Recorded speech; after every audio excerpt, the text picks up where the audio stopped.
అలసిన వానికి ఊరడించు మాటలు. సహోదరుడు భక్త సింగ్ గారి పరిచర్య నుండి సేకరించిన అనుదిన ధ్యానములు. ఏప్రిల్ 2. యెహోవా యందు నమ్మికయుంచువారు సియోను కొండవలె నొందురు. 125వ కీర్తన మొదటి వచనం. యెహోవా పండుగలను ఆచరించుటకు ఇశ్రాయేలీయులు యెరూషలేమునకు పోవునప్పుడు యెరూషలేము చుట్టూనున్న పర్వతములను ఎక్కవలసి వచ్చేటిది. ఆ సమయంలో వారు అబ్రహాము, ఇస్సాకు, యాకోబులకు తమ పితరులకు దేవుడిచ్చిన వాగ్దానములన్నిటినీ జ్ఞాపకం చేసుకొనిరి. వారు ఇబ్బందుల ద్వారా వెలుచున్నప్పుడు ప్రతి సమయంలో వారు పొందిన దేవుని సహాయమును ఈ వాగ్దానములు జ్ఞాపకం చేసినవి. వారెన్ని పతనములు, అవిధేయతలు, తిరుగుబాట్లు కలిగిన వారైనప్పటికీ కృపా కనికరము గల దేవుడు వారి ప్రార్థనలను ఆలకించి వారికి విడుదల దయచేసెను.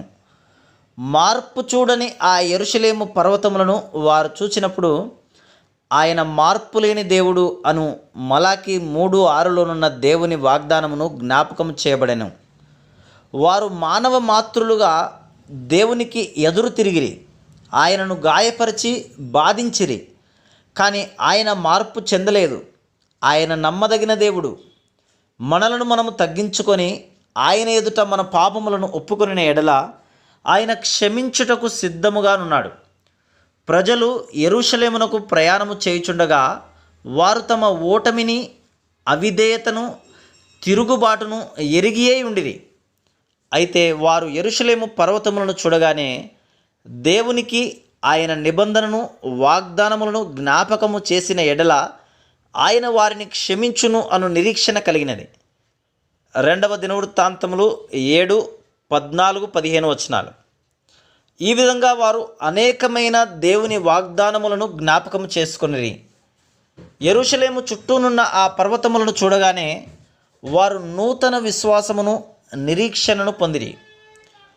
వారి పాపములు, అవిధేయతను బట్టియే శక్తిని, విశ్వాసమును కోల్పోయిరని వారెరుగుదురు.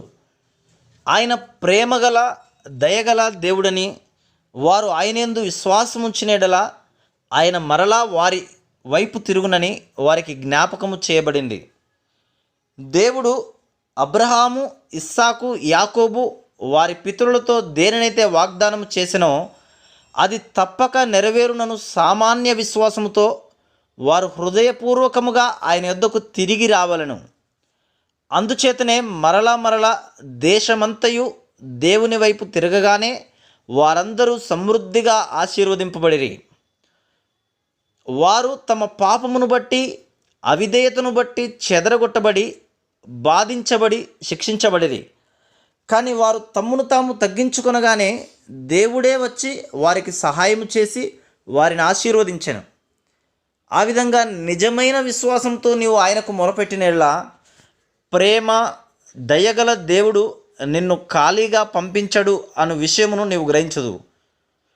1 యోహాను 1:9లో మన పాపములను మనము ఒప్పుకొనిన ఎడల ఆయన నమ్మదగిన వాడును, నీతిమంతుడును గనుక ఆయన మన పాపములను క్షమించి సమస్త దుర్నీతి నుండి మనలను పవిత్రులుగా చేయును అని చదువుచున్నాం.